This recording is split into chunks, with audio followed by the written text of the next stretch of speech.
Hello，大家好啊，有 Michael 啊。嗱，今集咧都喺翻羅湖嚇。咁啊，啱啱收到一個德興大廈，有一個兩房，咁就38方嘅。咁啊，而家有租客喺度住緊㗎嚇。咁啊，收緊4100蚊租啦。但係咧，如果大家真係買咗想自己住咧，咁啊業主都會提前同個租客傾，提前嗰個解租嚇。咁今次過嚟拍咧，最主要就係點解咧？呢個單位平嚇。佢本身德興咧，主要就38方同埋呢一個我記得係45方啦。咁就嗰、個價錢嚟講咧，如果你話38方呢隻細兩房咧，普遍個價錢大概都叫做業主都叫做 over 叫價130萬以上㗎啦。咁但係今次呢個業主咧都好實際嚇，咁嗰個叫價咧去唔到130萬。咁至於個單位詳細情況係點啊？首期幾多？月供幾多啊？咁就嗱，而家上去拍完之後同大家講。OK，好，大家跟我行啦。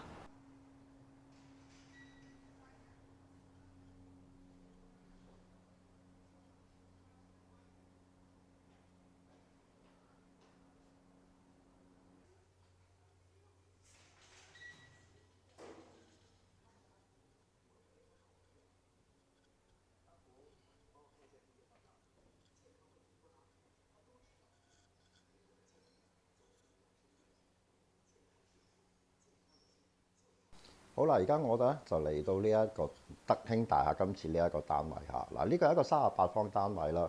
我見到呢一個門口開始嚇，咁門口呢邊咧就而家有個租客嘅，咁租緊，咁而家租金咧就4100蚊，呢個租咗好似都係舊租客嚟㗎啦。咁呢個就係租客擺咗個鞋櫃啦。咁跟住咧就呢度就比較特別啲，嗱，做咗一組開放式嘅廚房嚇。咁呢個38方就係細兩房，佢本身咧其實仲有一個40幾方嘅45方，我記得係嗰個大單位啦。好啦，咁而家呢個咧就係一個開放式廚房啦。好，咁跟住我哋見到咧，而家呢個咧就係佢哋嘅客廳啦。咁呢度擺咗一組梳化喺度。咁呢個咧應該就係一個人住㗎啦，或者兩個人住啦。咁而家呢個窗咧，嗱，呢個方向咧就向西北嘅。咁低層。咁我會望到馬路啦，咁呢個高速公路呢個天橋啦，就爭少少嚇。好，咁跟住咧，我哋呢度咧租客就擺咗一組呢一個書台喺度啦。而家望落去咧就應該係一個人住㗎啦。好，嗱，呢個租金咧，佢而家係租緊4100蚊嘅。好，跟住去睇睇個洗手間。洗手間大家可以睇到啦，乾濕分離做咗。咁咧整高咗個台咧，就做呢一個擺洗衣機嘅。我又唔見佢有一個洗手盤咧，就反而擺咗喺呢一度沖涼個位置啦。好，跟住你出翻去睇睇呢個單位。嗱，佢本身咧就兩間房嘅。咁有一間房咧，租客就應該冇人住㗎啦。咁都係我嚟擺雜物啦。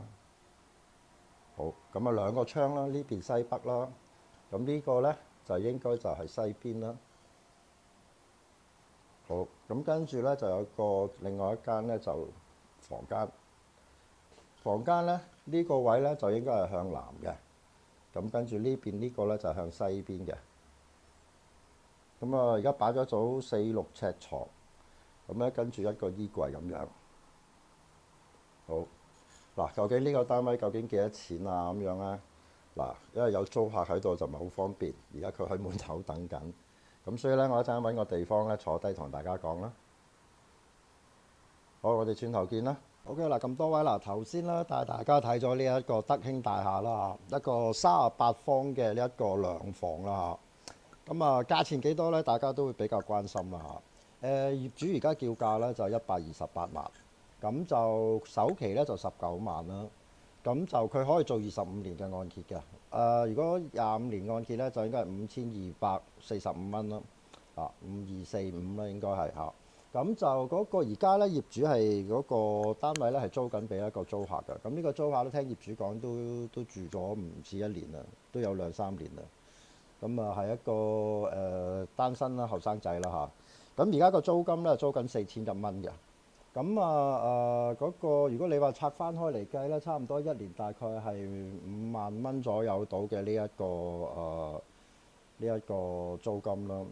咁啊，呢個租客就比較穩定啦嚇。咁但係如果你話大家我又唔想個租金高少少，又或者係我自己住，咁到時呢，就即係總之就話想希望嗰個同個租客重新再傾都可以嘅。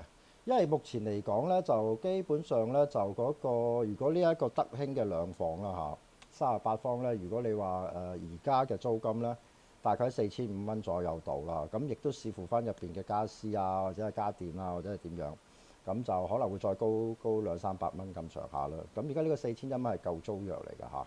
咁啊，所以到時如果有需要呢，都可以叫呢一個現有嘅業主啦，同個租客傾解約啊，或者係點樣。咁就嗰個單位嘅內籠呢，就80新度啦。咁我見佢嘅洗手間啊、廚房啊、牆身啊等等呢，都比較新淨。咁亦都冇話個租客其實都幾錫呢個，即係都幾保養得間屋都唔錯嘅，都唔係好亂嚟啊嗰種啦。咁所以都見到入邊啲牆身啊、洗手間啊、等等啦，都比較乾淨，地板乾淨，牆身都唔使再油。咁基本上嚟講，如果你係買嚟自己住呢，咁啊就換一換啲家私咧，就已經 OK 嘅啦。咁就128萬呢個價錢呢，如果目前喺德興揀呢一個38方啦，普遍業主開價啦都要去到130以上啦。咁大概係135至138左右到啦。咁就但係而家呢個業主都叫比較實際啦嚇。咁啊直接就128萬。咁所以呢，就大家可以其實就呢個單位總體嚟講呢，入到去之後個印象就唔差嘅。咁啊，唯一就係話因為佢係屬於低層啦，咁所以變咗嚟講呢，就佢有機會就係嗰個有少少噪音啦。咁呢個呢，就要注意一下。咁但係總體嚟講，呢個價錢係平嘅，128。咁當然啦，就係開價，咁就未計呢一個講價啦。咁所以變咗嚟講就呢個樓盤有佢一個性價比啦。就係本身，如果你話我又唔急住住，咁而家最好話收下租，咁即時有租收啦。到你自己到時諗住自己收翻嚟住呢，可以裝修下啦，咁就可以入去。咁最主要一樣嘢就係頭先所講啦，個租客嚟講呢，就都幾負責啦，所以入邊間屋我唔見到有一啲污糟邋遢啊，即係嗰啲可能個租客本身都有啲潔癖啦嚇。咁所以嗱唔好講咁多嗱，如果大家有興趣過嚟睇呢個單位呢，記得聯絡我。咁到時呢，我會同呢一個帶大家啦，過去睇呢一個實地呢一個環境啦。當然嗰個價錢嗰度啦，亦要同業主傾啦。另外有一樣嘢要補充翻呢，就係嗰個業主呢，就而家128萬呢，就實收價啦。咁就當然未計講價啦。咁但係呢，佢就補地價呢，就業主就唔負責去補地價。咁就由買家呢一度負責補地價啦。咁補地價呢，就每平方就800至1000蚊一平方度。咁就你當佢最貴嗰個啦，1000蚊啦，就補翻38000蚊。咁就業主呢就會處理翻呢一個補地價嘅呢一個問題。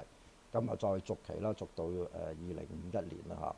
OK，咁就係咪2051啊？即係總之係再續多20年啦。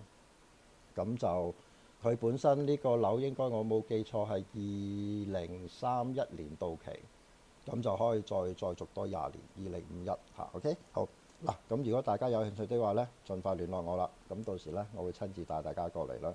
咁睇一睇個實際環境。OK，好。咁呢集時間到啦，我哋下一集時間再見啦。拜拜。